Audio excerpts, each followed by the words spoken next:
La Lechuza witch. The wind howled through the cracks in Abuela's adobe house, carrying the scent of dust and sage. I sat on the couch with a book in my lap, trying to ignore the creaks of the old house. Abuela had gone to visit her sister, leaving me alone for the night. At 22, I wasn't scared of being by myself in this isolated house on the edge of San Miguel. But at midnight, something changed. It started with a faint, mournful wail. At first I thought it was the wind, but the cry grew louder, more distinct. A baby, desperate and pleading. My heart skipped a beat. I set my book down, unease crawling up my spine. The cry seemed to come from outside, near the mesquite tree. I told myself it was nothing, just an animal or my imagination.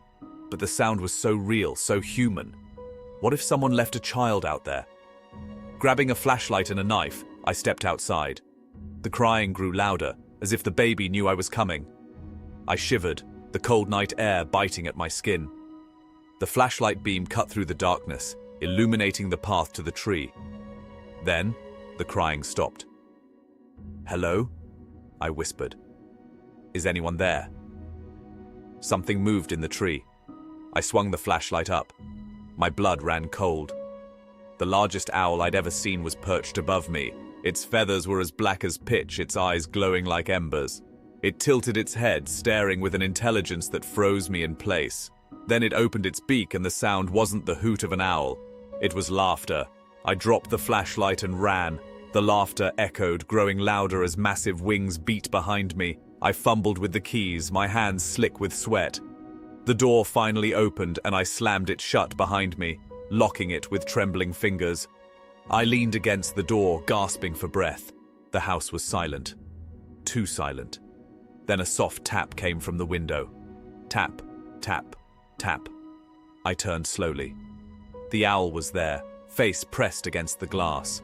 Its beak parted, and the old woman's voice came out. "Let me in, child." I screamed and backed away, tripping over the rug. The tapping grew louder, more insistent. The glass cracked. I scrambled to my feet and ran to the kitchen, grabbing a chair to barricade the door. But it wasn't the door I needed to worry about. The window shattered. I turned to see the owl burst into the room, wings spreading wide. Its eyes locked onto mine, and I knew I was going to die. But then, from the corner of the room, a voice called out, "Enough." The owl froze, head snapping toward the sound. Abuela stood there, her face pale but determined, holding a crucifix and a bottle of holy water.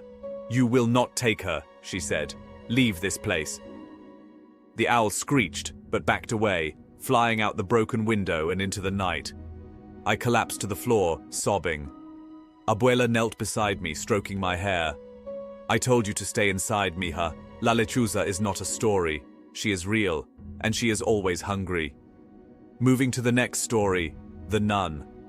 The old convent stood at the edge of town, its stone walls blackened with neglect. The Sisters of Mercy convent had been abandoned for 50 years, but the stories lingered. Nuns gone mad, unexplained deaths, and a shadowy figure that roamed at night. I didn't believe in ghosts until that night. The iron gate creaked as I pushed it open, stepping inside.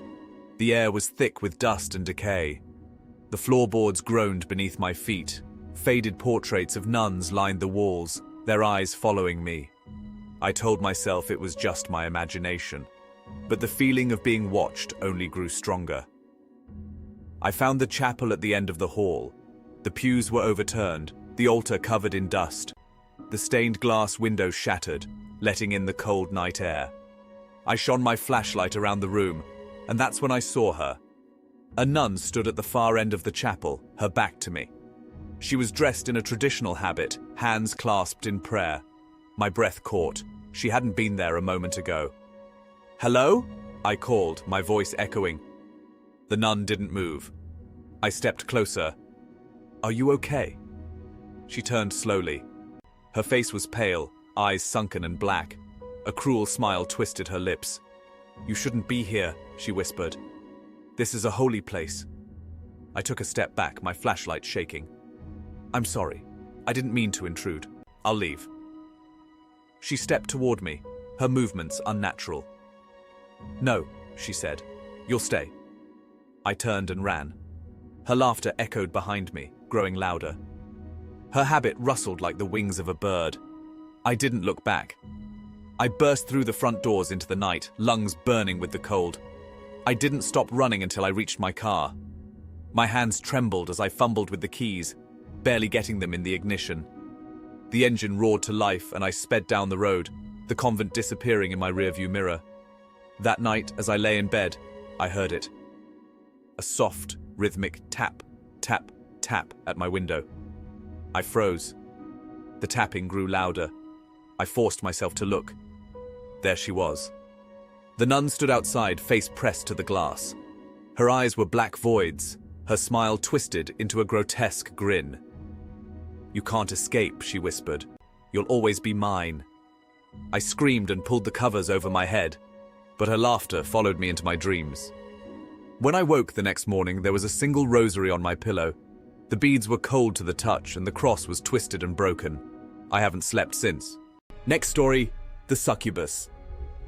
I never believed in the supernatural until that night. It started like any other evening. I was lying in bed, the quiet hum of the ceiling fan the only sound, but then I felt it. Something was wrong, a strange sensation of being watched. I sat up, heart pounding, scanning the room. At first I saw nothing, but then I noticed her. Her figure was dark and still, standing in the corner of the room. I froze. I couldn't breathe, couldn't move. Her presence was suffocating, filling every corner of the room with an energy I couldn't escape. Her voice, soft and smooth, whispered in my mind, "I've been waiting for you." I couldn't speak, couldn't even scream. My body betrayed me, paralyzed with fear. She took a step forward, the temperature in the room dropping sharply. The shadows seemed to stretch, deepening, while the scent of roses filled the air. Too sweet, too overpowering. I felt something pulling me in, a desire I couldn't control. She stepped closer, her eyes dark, her smile widening. The closer she got, the more intense the pull became. "You don't have to be afraid," she said, her voice like silk. "I only take what you give me." Every instinct told me to run, but my legs wouldn't move. I could barely think, caught in the web she had spun around me. She reached out, fingers brushing my cheek, soft, too soft. I recoiled, but my body remained frozen, a prisoner to her presence. Her voice echoed in my mind again, urging me to surrender, to give in. She knew my loneliness, my deepest desires. She was offering relief, an escape from the emptiness.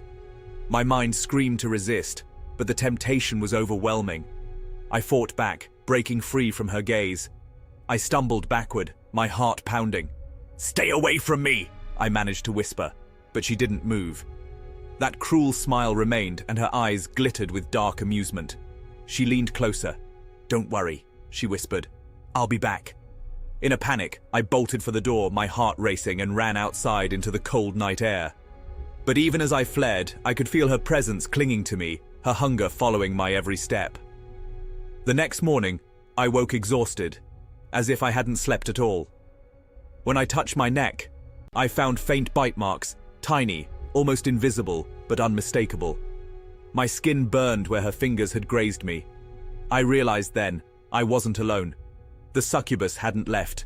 She was still there, always watching, always waiting. And I knew deep down, she would return. Always. Last story is about that woman on road. It was late one night when I first saw her. I was driving down the old highway, the kind that cuts through dark woods just outside of town. It's a stretch of road where the darkness feels suffocating. The radio was silent, only static crackling now and then. There were no other cars. The silence was oppressive. Then, I saw her. She stood by the side of the road, pale, almost glowing in the darkness of the trees behind her. I thought she was a hitchhiker at first, but something made me slow down. As I passed, I glanced at her. She stood perfectly still. My headlights briefly illuminated her face, and I froze. Her skin was sickly pale, almost grey, and her eyes were wide, empty. Her hair hung in tangled strands around her face, matted and filthy. Her lips were cracked. There was something wrong with her, something that made the hairs on the back of my neck stand up. I shook my head. It had to be a trick of the light. But then, I heard it. A sharp knock on my window. My heart skipped a beat. I slammed on the brakes and glanced at the side mirror. She was there, her face pressed against the glass. My breath caught in my throat. I didn't think. I just hit the gas and sped off, tires screeching on the asphalt. But the air in the car turned freezing cold, colder than it had any right to be. The static on the radio grew louder, now filled with eerie whispers. I glanced at the rearview mirror. She was right behind me. I swerved, desperate to escape, but no matter how fast I drove, she stayed there, her face always in the mirror. I dared glance back, and she was gone. But then came the tap. The sound came from the back window, a soft, insistent tap. I looked over my shoulder. There she was, her long fingers pressed against the glass. Her face was inches away, staring at me with lifeless eyes, her mouth open in a silent scream. Panic surged, and I slammed the brakes. The car screeched to a stop. Everything went silent. I dared not move, but I could feel her presence, like a weight pressing down on me. And then, I saw her. She was standing in front of the car now, blocking my path. Her body jerked and twitched unnaturally, gliding closer. Her feet didn't touch the ground. Her movements were erratic, her face twisted in a grotesque grin. I couldn't move. I couldn't scream. My eyes were locked on hers, paralyzed in fear. Her mouth opened wide, far too wide. Her scream pierced the air, deafening like nails on a chalkboard. And just as quickly as she appeared, she was gone.